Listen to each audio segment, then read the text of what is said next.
Hello, CB family. It's been a while. Sorry, been updating, but I'm back.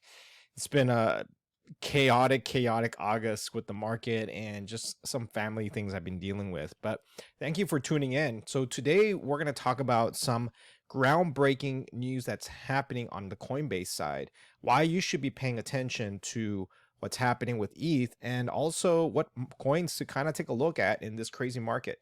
My name is CB. You've been here in the last 6-7 years following my channel. First off, I want to say thank you all for subscribing, joining my Patreon group, and also my Discord community, and keeping the crypto spirit alive. It's very difficult right now in this market because we are having one of the worst bear market stretches in a while with not a lot of volatility. But I'm here to tell you that this is going to continue to be one of the best buying opportunities that you're going to find in the market in the next couple of years, because when everybody is out not buying stuff, the whole ecosystem is up for grabs. So let's start off with Coinbase and what's actually happening with Coinbase, because the last video I did was about Base, which is Coinbase's recent push towards selling altcoins in the open market, specifically using a scaling solution that's going to make it easy and faster and all these good things for the market, especially when we get to the bull market run. So Coinbase has bought a stake in Circle, specifically dissolving USDC. And this has been a big issue in the last couple of years because, according to Coinbase, they are actively involved in the USDC consortium. This is, for those of you who may not know, USDC is a very big stable coin that has been around for a couple of years now and has been one of the biggest contributors to much growth, a lot of growth in the DeFi space. And so, according to this article, Coinbase is now going to be dissolving the central consortium. It's going to be dissolved, and Coinbase has acquired a minority share in Circle Internet Financial. Center will no longer exist as a standalone entity, and Circle will remain as an issuer of USDC, bringing any century governance responsibilities in-house, said Circle CEO Jeremy Allaire. Okay, so to sum up this article, because I think you guys can read through this, is that Center will no longer exist as a standalone entity.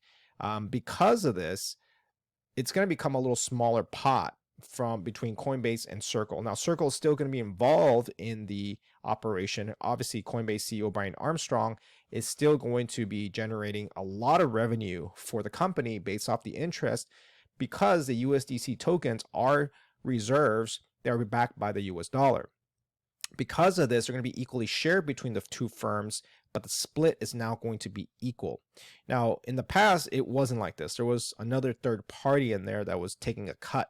But USDC issuer Circle, the largest publicly traded crypto exchange, has always been linked to Coinbase through its consortium. And because of this, this is going to really radically change the way that USDC is being distributed now that Coinbase is a full partner in this whole thing. Now, Circle will be the only USDC issuer with Coinbase being an equal partner. Okay.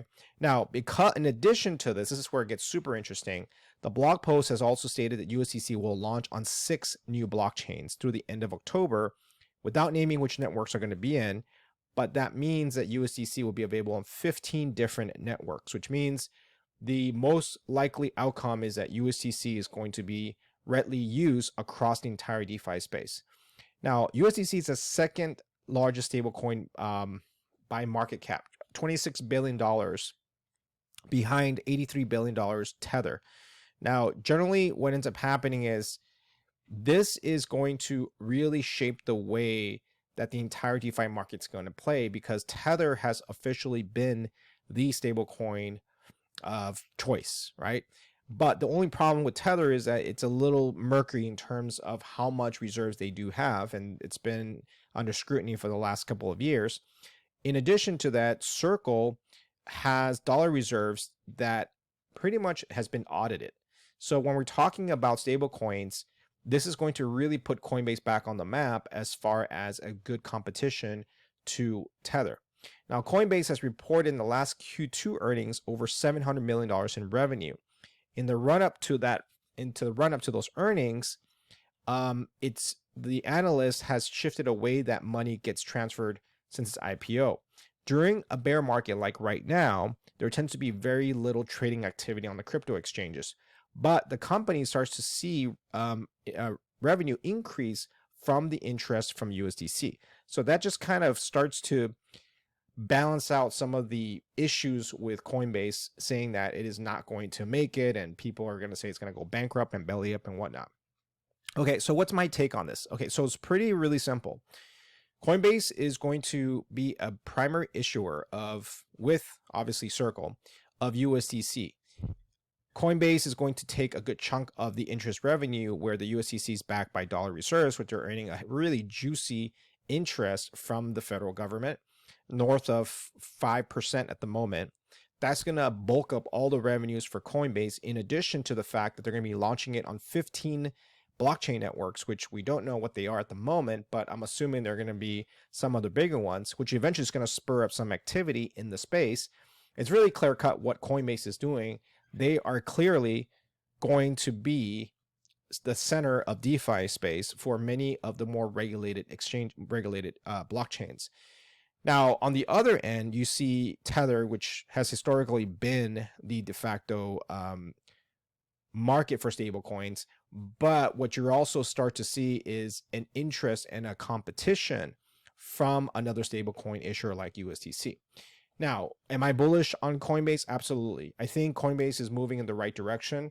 I think that when they are going to go forward with this, they are going to depend less on trading revenue, and they are going to continue to diversify their revenues for the next quarterly report.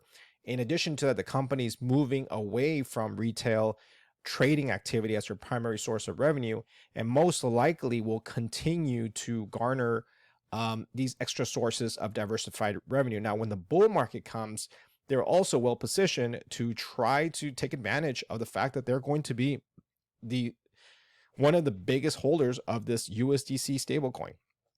Now, in terms of the crypto market, I think that having a regulated company like Coinbase on is a very good thing. Some people may disagree with me and say, well, we don't want Coinbase in here, and I completely understand that point. The only issue is we do need someone, a face to the name of these stablecoins, because as you already know, there's a lot of anti-AML, anti-money laundering situations. We also have a lot of places where the government wants to regulate this. And I think that Coinbase has a history of being really well with complying with certain laws and regulations in whatever entities that they operate in. Now, personally, I think this is going to bode well for a lot of blockchains. Coinbase is involved in chains like Matic. They have been working well with those blockchains, specifically that blockchain. They've also been working very well with some of our layer 2 ETH fast transaction blockchains like Optimism and Arbitrum, specifically with Optimism, which is now the base layer for Base. And I think this is going to spur a lot of development and a lot of activity. So in my opinion, I think this is going to be a good thing.